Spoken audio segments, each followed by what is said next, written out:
Hey guys, method number 2 we're going to talk about is medication. So, usually for most people, that's selective serotonin reuptake inhibitors, what you call the typical antidepressants. And sometimes you can run into something like an SARI, which would be a serotonin antagonist reuptake inhibitor. Fun story, I had a therapist I didn't work with. I had an initial with, and didn't really, for whatever reason, he rubbed me the wrong way. And I think part of it was I told him a medication I was on, and I said it was an SARI, and he was quick to correct me and say SSRI, but that didn't put it, I knew it was an SARI. I've been taking it for years, and I don't know, it just didn't give me a whole lot of confidence in him, plus the fact that he would, just, when I'm just leisurely talking about whatever I'm doing he's got to correct me. It just seemed like kind of a douche. So SARIs are real, and it's just a different mechanism. I could probably research this stuff and get into that and learn about it because I'm analytical like that. I'm a little spectrum-y, and actually I may actually be on the spectrum. It wouldn't surprise me. But those exams are super expensive. I don't really care if I am. It's not that important what the label is, as long as I take care of the problem. So,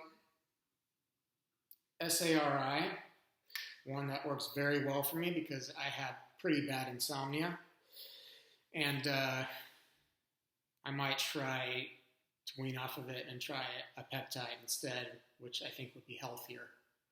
But I'd have to do some more legwork on that. But anyways, let's get to the point, right? One that I like, trazodone, Trazodone. I take 100 milligrams at night before bed. Works very, very well for sleep. And I'm sure that there are some naysayers out there that are going to say, well, it's not good quality sleep because it's not as natural and this or that. But, it saved my ass. I know the difference between getting a good night's sleep or good enough night's sleep and having really light sleep the whole night or waking up, 8 times throughout the night. And so, I'm just one of those people. I'm always going to have to take something, whether it's a, big pharma incorporated or ostensibly something more natural down the line. But I've taken this for going on 20 years, and I haven't thrown a new appendage on my body or anything crazy. So yeah, I feel like it works. It does the job. And then some people complain that it makes them drowsy the next day. I don't know, compared to the awful feeling I've felt before with insomnia, which was constant, I could give a shit. I don't even notice, and when I balance it out with something else in my diet or peptide or whatever, that's the drowsiness is non-existent. So you just have to kind of, like anything else, try stuff out, see if it works for you. So trazodone for sleep, really like it. I've tried other medications I still have scripts for that I don't use.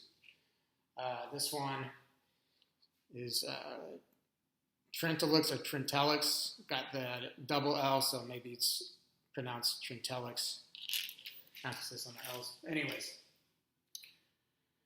however you say it, that one's a good one. I noticed it calmed me down within the day of taking it. It was pretty fast acting. Overall, pretty good feeling on that one. I did notice, like just about any other SSRI, that it slowed me down in terms of physicality. So I already have problems with coordination. Born with lax joints, I very easily prone to injury. So having that extra lag, I definitely notice it. Okay, another one that I've tried, which took a few days for me to feel good off of, and at first felt weird and kind of, I don't know, I stood up too fast one time and I felt kind of a rush, and something weird with my heart. I don't know. Something felt kind of vaguely unhealthy about it. And this one I definitely also noticed a lag. But I actually got hurt pretty badly. Jiu-jitsu off of this one. So I quit it within, after that bad injury. Vilazodone. Doctor said there wouldn't be any lag in physical performance, but I'm still trying to gain back strength on my right side. Probably couldn't hold up 5 pounds after that injury.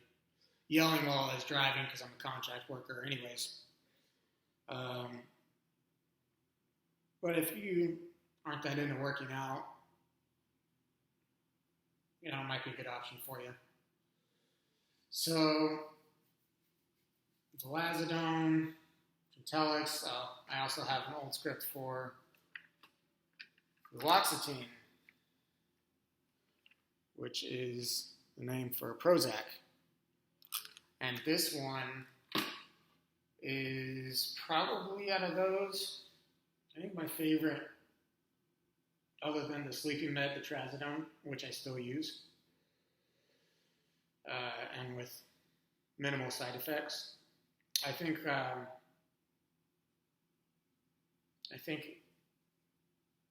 Prozac is probably my favorite. And then my second favorite would be Trintellix. Both good medications. They'll get you where you need to be, even if you just take it for a short stint so that you can get clear-headed and then bounce from that onto something that might be an even better fit, but it'll get you out of your head, get you away from the disorganized thinking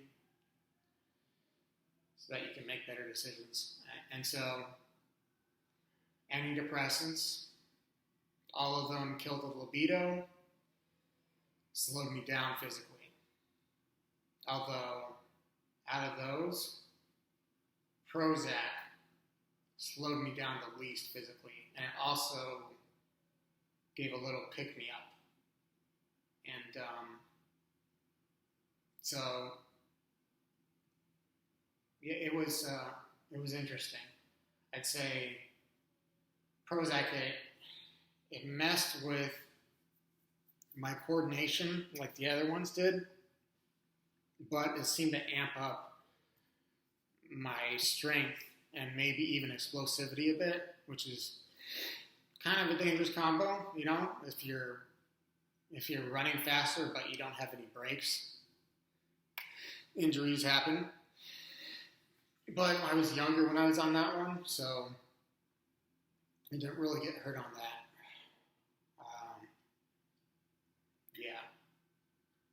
So, and I know athletes want to try stuff that's not going to mess with their physicality. I don't know if that exists. I think that they'd have to get into nootropics and peptides, which unfortunately those are banned by WADA, and it depends on the sport, because sometimes they can give you an edge. A lot of them give you an edge physically.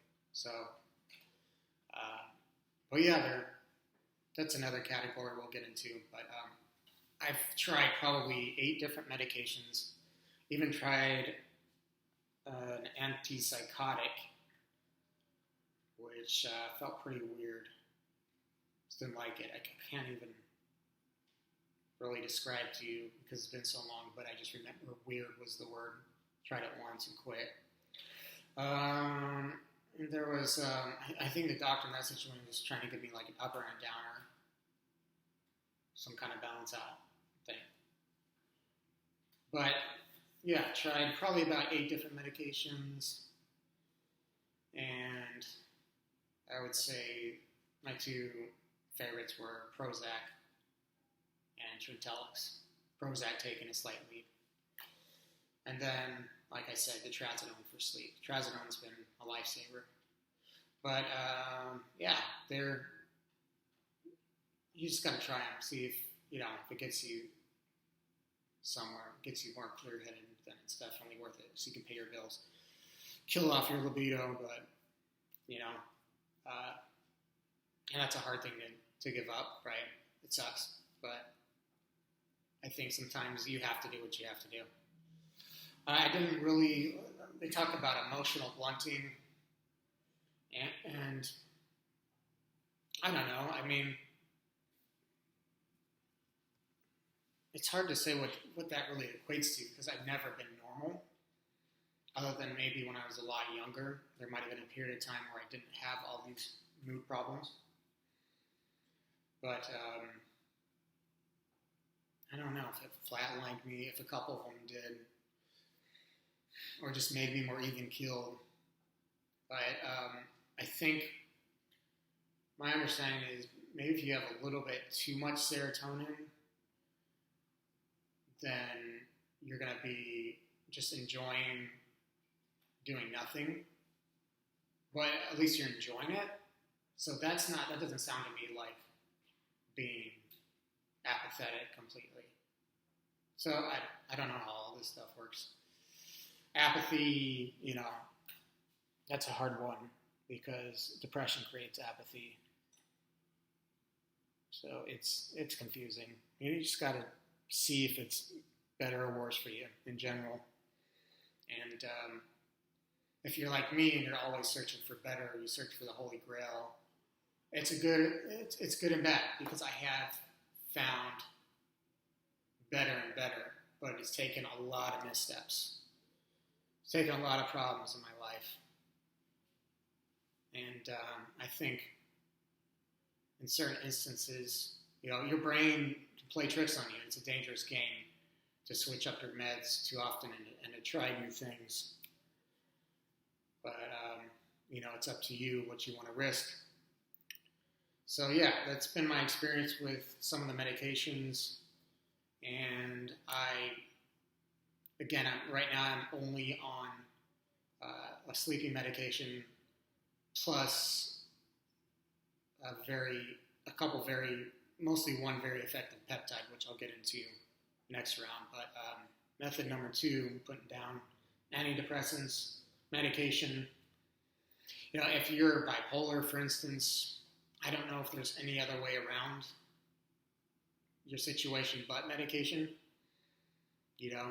Lithium, or if you have a job that just, you're the creative type, you're a writer or something where those maniacal moments help you and you don't want to treat it. But other than that, I feel like in order to be functional, it's lithium.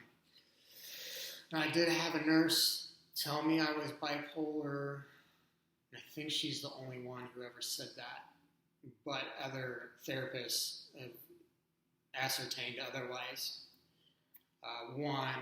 A psychiatrist said I could be hypomanic, but that's not necessarily the worst thing. And I remember reading an article once, I think it was Forbes, maybe just reading the title, and it said, "Blessed are the hypomanic." So, I don't care anymore about being normal. And I went through a phase of being upset about taking credit for things versus the medication doing the job for me. And that's another conversation. We can get into that. But talking about modalities right now, I think medication could be your fix. It could just get you to the next level. But if you're in a really dire, you really need help, or even if you're just moderately unwell and unhappy, then maybe you should try it. Yeah, I think the side effects, the benefits outweigh the side effects. At least they did in my situation. And then eventually I found better than that. So it's cool. But yeah, that's been my journey with the guys. All right. Have a good one. Curious to hear your thoughts on what you guys have tried to.